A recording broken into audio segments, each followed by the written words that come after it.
it's a capital S, you don't have to write Yeah, I didn't like my I. I'm trying it again because it just was not right. Mr. Perkins, Yes. how tall is the eye? The eye is just in the body of that white line. How can I make it so small? Oh, that's I might be able to do it. 45. What does a V look like? You're gonna, Yeah, I would rather play it right here. So it's hard.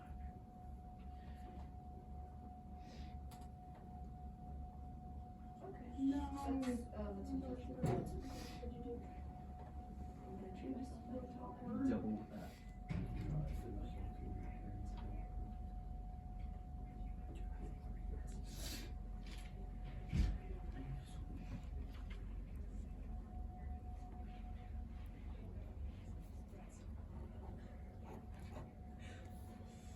How do you do question mark?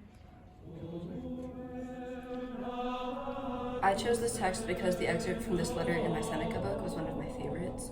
The excerpt in the book wasn't long enough to fill my page, so I looked up the full version of the letter and picked my favorite parts around the section that we had learned.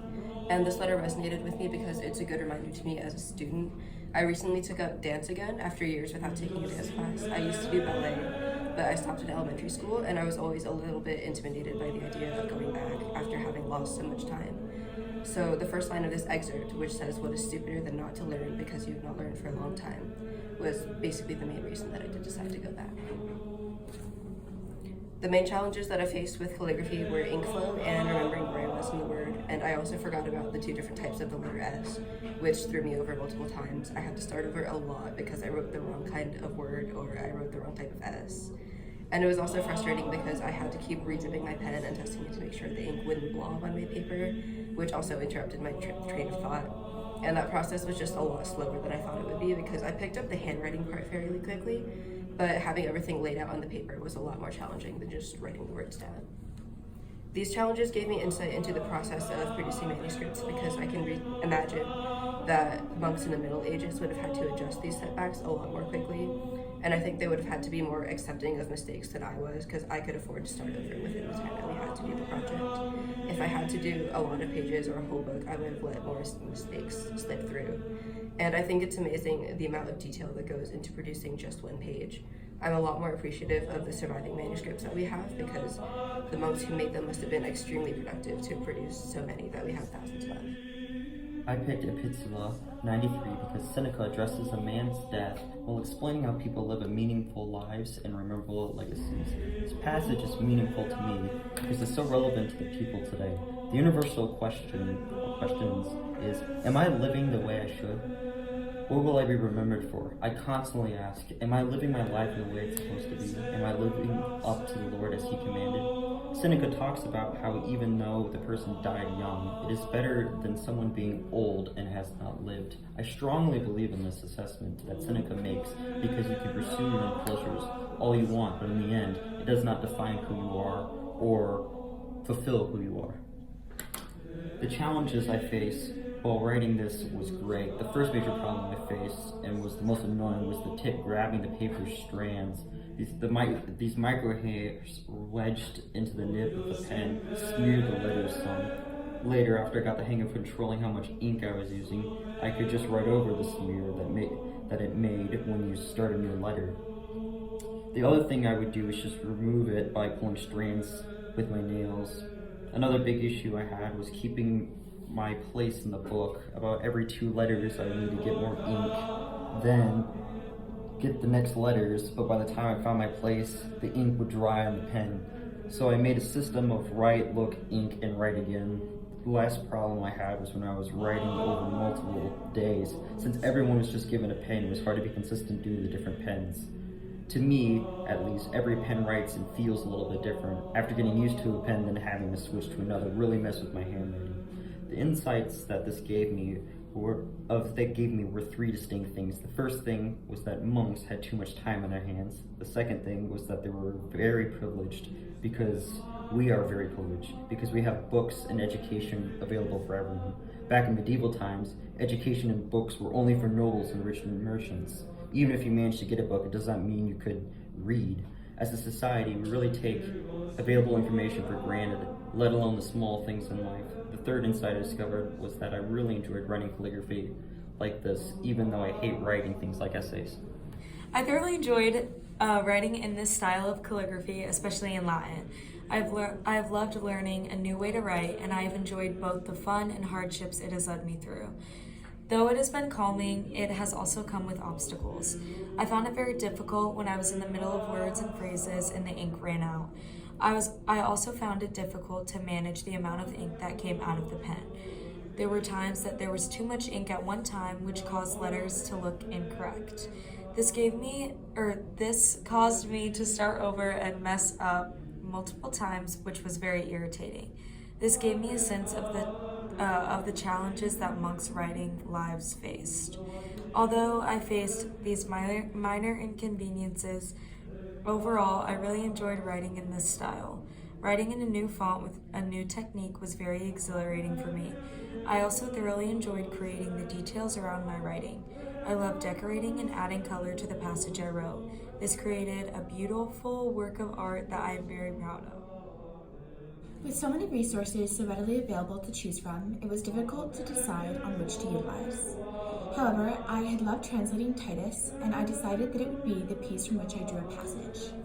The two criteria I was looking to fill when picking this passage were that 1, it resonated with me in some way, and 2, that it possessed some poetic qualities and was euphonious. The particular part of the passage that caught my eye was Titus 2:11, "For the grace of God has appeared for all people." Recently, I have placed a particular emphasis on grace in my prayer and everyday life, and this passage resonated with me on a deeper level because of that recent devotion. So many conflicting joys and difficulties presented themselves with this project. To name a few joys, it was calming, it helped to clear my mind, I learned a new skill, and it was a wonderful break from the grind of other classes in the middle of the day. However, this project did not lack challenges in order to make it balanced.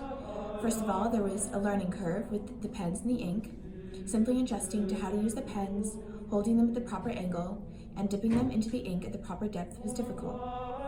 The challenge was learning to form the letters and feeling confident enough in my abilities that I could start on the official final piece.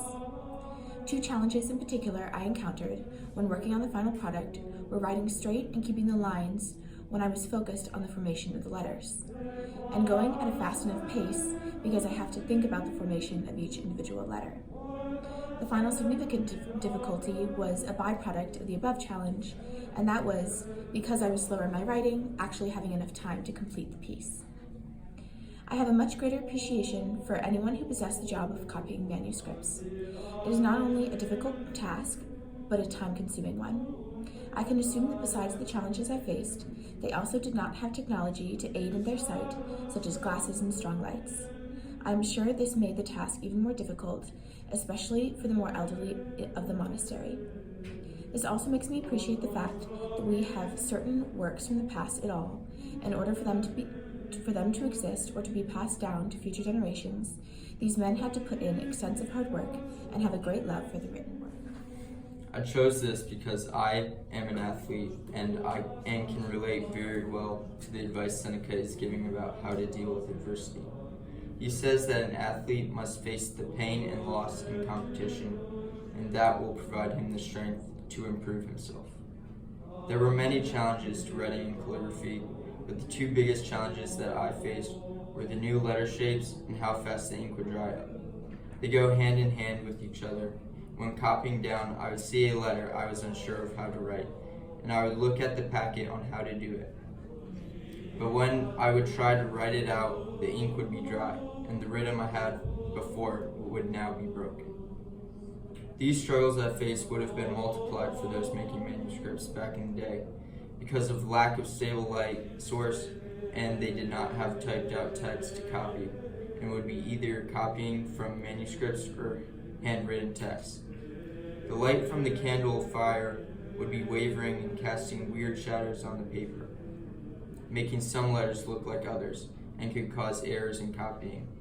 Looking at it, I thought I was good at writing in calligraphy, but I am nothing compared to the skills of the original manuscript writers were back in the earlier centuries. These words from the philosopher Seneca hold the main message he continually pushes in his letters. Your words and actions have to align. I chose this source for my calligraphy because I believe these words are true and vital for a good life. It is a great message and idea everyone should keep in mind to improve their behavior. One challenge I faced in my copying was consistency. It was difficult to try and make each letter look the same size, quality, and handwriting. You might have an amazing looking E one second and an illegible scribble right afterwards. I naturally have larger handwriting, so it was difficult for me to try and stay inside the lines. These challenges make the copying work of monks that much more impressive. You can see the books we have that they copied are consistent and clean looking. The monks who used to transfer literary works into calligraphy must have had immense patience and endurance to do this work, talents and virtues that I personally lack. Despite the challenges, I enjoyed this project and the insight into the work of medieval monks. I chose this text because it looked the smallest and I wasn't confident in my calligraphy. I also enjoyed the message about the healthy doctrine Titus gave Paul. It is very interesting because he discusses the roles of a man and a woman in a relationship. A challenge that I faced while writing like this was figuring out how to write the letters. I thought this was going to be easy, and when I practiced, I realized it was a lot harder than it looks. Another challenge I faced was running out of ink a lot. I would write 5 letters and then have to dip my pen in for ink, and it took a lot more time than I thought. Overall, though, I really enjoyed this project and how challenging but satisfying it was. I'm appalled at how they used to do this back in the time. It takes so much more time and practice than I thought.